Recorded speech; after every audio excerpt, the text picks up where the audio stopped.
Hey guys, welcome to Vrinda and Madha. तो आज हम लोग करेंगे रिसोर्स एंड डेवलपमेंट का नेक्स्ट लेक्चर, जो है रिसोर्स प्लानिंग इन इंडिया। तो पिछले लेक्चर में हम लोगों ने देखा कि रिसोर्स प्लानिंग क्यों इंपॉर्टेंट है इंडिया जैसे कंट्री में। हम लोगों ने देखा क्योंकि इंडिया में बहुत ज़्यादा डाइवर्सिटी है रिसोर्स की अवेलेबिलिटी में, और हमने एक्टिविटी भी करी थी इससे रिलेटेड। तो let's get started without any delay. तो resource planning in India, resource planning एक बहुत ही ज़्यादा कॉम्प्लेक्स प्रोसेस है जिसमें तीन चीज़ें बहुत ज़्यादा इंपॉर्टेंट, और ये जो पूरा की पूरा पैराग्राफ है, जैसे मैंने आपको पिछले थर्ड सेशन में बताया था कि ये तीन चीज़ें, तो डिप्लीशन ऑफ रिसोर्स एक्यूमुलेशन, और वो तीसरा कौन सा था, डिप्लीशन एक्यूमुलेशन और इकोलॉजिकल क्राइसिस, उन तीनों को तो रट लो। वैसे ही इन तीनों पॉइंट्स को भी रट लो, क्योंकि 3 नंबर में क्वेश्चन आता है कि रिसोर्स प्लानिंग इंडिया में कैसी होती है। तो सबसे 3 स्टेप्स बताओ रिसोर्स प्लानिंग के। तो सबसे पहला स्टेप है identification and inventory of resources across the regions of the country. ठीक है, मतलब कि क्या कि आप आइडेंटिफाई करो कि पूरे के पूरे देश में कितने रिसोर्सेज हैं, कहाँ कहाँ पर अवेलेबल है। मतलब कि आप सर्वे करो हर जगह का, मैप्स बनाओ, देखो कि कितनी क्वांटिटी में रिसोर्सेज अवेलेबल है, कितनी क्वालिटी में अवेलेबल है, उसको एस्टिमेट करो और मेजर करो रिसोर्सेज को। ठीक है, सेकेंड स्टेप आता है evolving a planning structure and order appropriate technology, skill and institutional setup for implementing resource developmental plans। मतलब क्या, मतलब कि अब आपने देख लिया कि आपके देश में कहाँ कहाँ पर रिसोर्सेज, अब आप एक प्लान बनाओ। ठीक है, जिसमें आपने टेक्नोलॉजी भी डाल रखी है, आपने स्किल भी डाल रखी है, प्लस में आपने इंस्टीट्यूशंस भी बना रखे हैं ताकि आप रिसोर्स डेवलपमेंट प्लान्स को कैरी आउट कर सको। अब नेक्स्ट स्टेप क्या आता है कि रिसोर्स डेवलपमेंट प्लान्स जो आपने बनाए हैं उस मैच करो कि क्या जो नेशनल डेवलपमेंट प्लान्स जो उससे मैच कर रहे हैं कि नहीं कर रहे हैं, क्योंकि अगर उसमें देश का ही भला नहीं होगा तो क्या होगा। तो ये तीन is very important. I hope समझ में आ गया, क्योंकि ये ईजी है, इंपॉर्टेंट है, बट मुश्किल नहीं है। इंडिया ने बहुत से एफर्ट्स लगाए हैं ताकि जो रिसोर्स प्लानिंग है उसको अचीव कर सके। इंडिपेंडेंस के बाद जो सबसे पहला फर्स्ट 5 ईयर प्लान था, क्योंकि हर 5 साल में ना प्लान्स बनाती रहती है इंडियन गवर्नमेंट। तो फर्स्ट 5 ईयर प्लान से ही इंडिया ने रिसोर्स प्लानिंग करने के गोल को अचीव करने के लिए एफर्ट्स लगाने शुरू कर दिए हैं। जो रिसोर्सेज की अवेलेबिलिटी है वो किसी भी रीजन के डेवलपमेंट के लिए बहुत बहुत बहुत इंपॉर्टेंट है। लेकिन अगर खाली रिसोर्सेज अवेलेबल है लेकिन साथ में अगर आपके पास टेक्नोलॉजी नहीं है, इंस्टीट्यूशंस नहीं, तो इससे डेवलपमेंट नहीं होगी। मतलब आपको रिसोर्सेज तो चाहिए ही चाहिए, प्लस में आपको टेक्नोलॉजी भी चाहिए, प्लस में आपको इंस्टीट्यूशंस भी चाहिए, तभी आपका बनेगा डेवलपमेंट। रिसोर्सेज खाली होना इज़ नॉट इम्पॉर्टेंट। यार क्या कुछ चल रही है बाहर। रिसोर्सेज होना इज़ नॉट इम्पॉर्टेंट, आपके पास उसके कॉरेस्पॉन्डिंग टेक्नोलॉजी भी होनी चाहिए, इंस्टीट्यूशंस भी होनी चाहिए, जिससे डेवलपमेंट हो सकती है। ठीक है, ऐसी बहुत ही जगह है हमारे देश में जिनके अंदर जिसके पास जहाँ पे रिसोर्सेज बहुत ज़्यादा है लेकिन फिर भी उनको इकोनॉमिकली बैकवर्ड रीजन्स में माना जाता है, जैसे कि बिहार में बहुत सारे रिसोर्सेज अवेलेबल हैं। कोल माइंस मेनली बिहार में लगी हैं, हम सबको पता है। मतलब इतना नहीं पता आप लोगों को भी, बट जैसे जैसे आगे पढ़ोगे जियो वैसे वैसे पता चलता जाएगा। तो बिहार में, और जो पेनिनसुलर इंडिया है, मध्य प्रदेश में, बिहार में, उड़ीसा में, इनमें सबसे ज़्यादा मिनरल्स पाए जाते हैं। लेकिन फिर भी इनको इकोनॉमिकली बैकवर्ड रीजन माना जाता है, क्योंकि यहाँ पे टेक्नोलॉजी की डेवलपमेंट नहीं हुई, यहाँ पे इंस्टीट्यूशंस की डेवलपमेंट नहीं हुई। ऑन द कॉन्ट्री कुछ ऐसे रीजन्स हैं जिनमें रिसोर्स बहुत कम है लेकिन फिर भी वो इकोनॉमिकली डेवलप्ड है। आप लगा लो महाराष्ट्र में कहाँ रिसोर्सेज है, रिसोर्सेज नहीं है महाराष्ट्र में, फिर भी वो इकोनॉमिकली डेवलप्ड रीजन्स में आते हैं। कर्नाटका में रिसोर्सेज इतने नहीं है, फिर भी चलो कर्नाटका में तो है, आयरन ओर वगैरह है, बट महाराष्ट्र में नहीं है, फिर भी महाराष्ट्र इकोनॉमिकली डेवलप्ड है। जैसे हम लोग यहाँ पे यानी एक्टिविटी और रीज़न यही कि टेक्नोलॉजी इंस्टीट्यूशंस का ही सारा खेल है।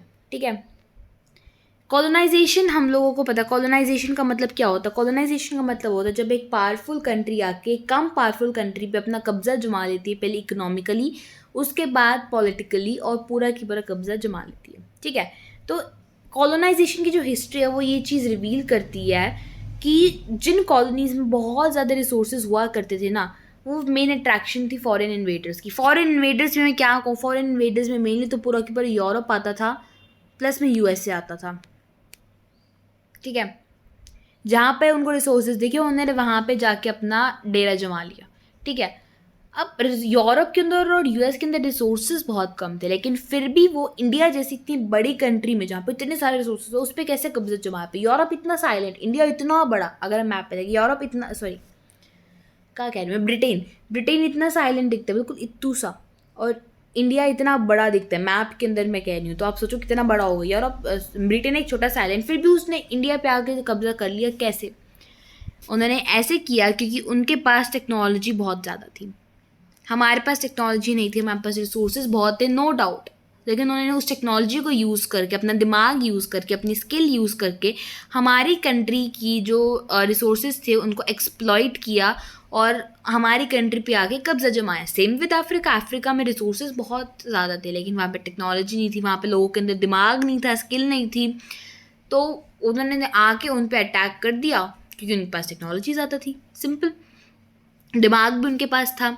तो इसे रिसोर्सेज डेवलपमेंट तभी कर सकते हैं जब टेक्नोलॉजी हो और इंस्टीट्यूशंस हों, ठीक है।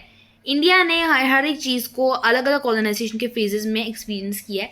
इन सब चीज़ों के बारे में हम लोग हिस्ट्री में ही बात करेंगे मेनली तो, बट अगर हम इंडिया की डेवलपमेंट की जनरल में बात करें और रिसोर्स डेवलपमेंट की पर्टिकुलर में बात करें, इसमें खाली रिसोर्सेज का अवेलेबल होना ज़रूरी नहीं है, लेकिन टेक्नोलॉजी भी चाहिए, ह्यूमन रिसोर्स की, ह्यूमन बींग्स कितना दिमाग लगाते हैं वो भी चाहिए, और लोगों के हिस्टोरिकल एक्सपीरियंसेस भी चाहिए, और इस वजह से हम लोग हिस्ट्री पढ़ते हैं। आया समझ में? ये इजी था, पैराग्राफ था, आई होप समझ में आ गया। अब है कंजर्वेशन ऑफ रिसोर्सेज जो है बहुत इंपॉर्टेंट होते हैं किसी भी डेवलपमेंटल एक्टिविटी के लिए, लेकिन अगर हम लोग रिसोर्सेज को इरैशनली कंज्यूम करेंगे और उनको ओवर यूटिलाइज करेंगे, मतलब बिना सोचे समझे उनको यूज़ करे जा रहे हैं और ज़्यादा से ज़्यादा यूज़ करे जा रहे हैं, तो इससे सोशली भी प्रॉब्लम्स होती हैं। सोशली मतलब कि रिच और पुअर के बीच में गैप बढ़ता है, इकोनॉमिक प्रॉब्लम्स भी होते हैं, एनवायरमेंटल प्रॉब्लम्स भी होते हैं, और इन प्रॉब्लम्स को ओवरकम करने के लिए resource conservation is very important. अलग अलग लेवल पे अलग अलग टाइप का रिसोर्स कंजर्वेशन होता है, लोकल लेवल पे अलग, स्टेट लेवल पे अलग, नेशनल लेवल पे अलग, इंटरनेशनल लेवल पे अलग, ठीक है। और ये जो रिसोर्स कंजर्वेशन का जो है ये मेन कंसर्न था पुराने थिंकर्स का और लीडर्स का, जैसे कि गांधी जी को बड़ा था रिसोर्स कंजर्वेशन के बारे में। रिसोर्स कंजर्वेशन के बारे में उन्होंने ये कहा था, there is enough for everybody's need but not enough for anybody's greed, ठीक है। It is very very very important line, I must say you, there is enough. और ये चीज़ भी बहुत इंपॉर्टेंट है कि ये चीज़ किसने कही थी, for everybody's need and not enough for anybody's greed. अगर किसी को ज़रूरत है तो इस दुनिया में बहुत है, लेकिन अगर किसी को लालच है तो लालच, तो मैंने आपको बताया था ग्रीड इज़ नेवर एंडिंग, तो लालच का कभी अंत नहीं होता, और ये जो लालच है, लालच कभी ख़त्म हो ही नहीं सकता उस बंदे का, इसलिए उस बंदे का लालच ख़त्म नहीं हो सकता, तो उसके लिए रिसोर्सेज कभी ज़्यादा हो ही नहीं सकते, ठीक है। गांधी जी ने कहा कि जो ग्रीडी और जो सेल्फिश इंडिविजुअल्स थे वो एक्सप्लॉइट करते हैं, और टेक्नोलॉजी की मदद से वो सारे रिसोर्सेज को एक्सप्लॉइट करते हैं, जिसकी वजह से ग्लोबल लेवल पे रिसोर्स डिप्लीशन हो रहा है। वो चाहते थे कि उनको मास प्रोडक्शन ही चाहिए थी। वो चाहते थे कि मास प्रोडक्शन ना हो, तो इतनी सारा मात्रा में चीज़ें बनाए जा रहे हो। वो चाहते थे कि रिप्लेस करो प्रोडक्शन बाय मास प्रोडक्शन मत करो, प्रोडक्शन बाय मास करो, कि लोग प्रोडक्शन करें। इसलिए वो खादी के साथ थे, क्योंकि खादी को बनाने में बहुत सारी कॉटेज इंडस्ट्रीज़ इन्वॉल्व हो जाती है, लोग अपने आप सेल्फ एम्प्लॉयड हो जाते हैं, प्लस में बहुत ज़्यादा सामान भी प्रोड्यूस होता है और प्रोडक्शन भी होती है बहुत सारे लोगों से, इसलिए वो खादी को इस्तेमाल करना इम्पॉर्टेंट समझते थे। अच्छा, इंटरनेशनल लेवल पे जो क्लब ऑफ रोम ने रिसोर्स कंजर्वेशन के बारे में बात करी पहली बार एक ज़्यादा सिस्टमैटिक वे में 1968 में।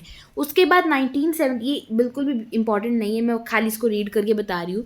उसके बाद 1974 में जो गांधी जी की जो फिलॉसफी थी रिसोर्स कंजर्वेशन के बारे में, उसको श्यूमेशर नाम के एक बंदे ने स्मॉल इज़ ब्यूटीफुल नाम की बुक में प्रेजेंट किया 1974 में। ये जो इतना कंट्रीब्यूशन था साथ में जो रिसोर्स कंजर्वेशन होता ग्लोबल लेवल में, ये करा था ब्रंटलैंड कमीशन रिपोर्ट ने 1987 में। ये जो रिपोर्ट थी इसने इंट्रोड्यूस किया था सस्टेनेबल डेवलपमेंट का कॉन्सेप्ट, और कहा था कि सस्टेनेबल डेवलपमेंट एक ऐसा तरीका है जिससे हम रिसोर्स को कंजर्व कर सकते हैं, जिसको आगे पब्लिश किया गया बुक में जिसका नाम था आवर कॉमन फ्यूचर। और ऐसे ही कंट्रीब्यूशन दिया गया था अर्थ समिट में रियो डी जेनेरियो में ब्राज़ील में 1992 में। तो ये पूरा एक टाइमलाइन दे रखी है, टाइमलाइन की पिक मैं वन शॉट में आप लोगों को दिखा दूँगी, टाइमलाइन बहुत इंपॉर्टेंट है, एज़ एन इम्पॉर्टेंट बहुत नहीं है, मतलब एक बार देख लेना इस टाइमलाइन को, ठीक है। And that's it, see you tomorrow. इस PDF, ये जो PDF है टेलीग्राम चैनल में अवेलेबल होगा, टेलीग्राम चैनल को डिस्क्रिप्शन से ज्वाइन कर सकते हैं, प्लस में पिंड कमेंट से भी ज्वाइन कर सकते हैं, या टेलीग्राम पे सर्च कर सकते हो। And bye bye, that's it, bye.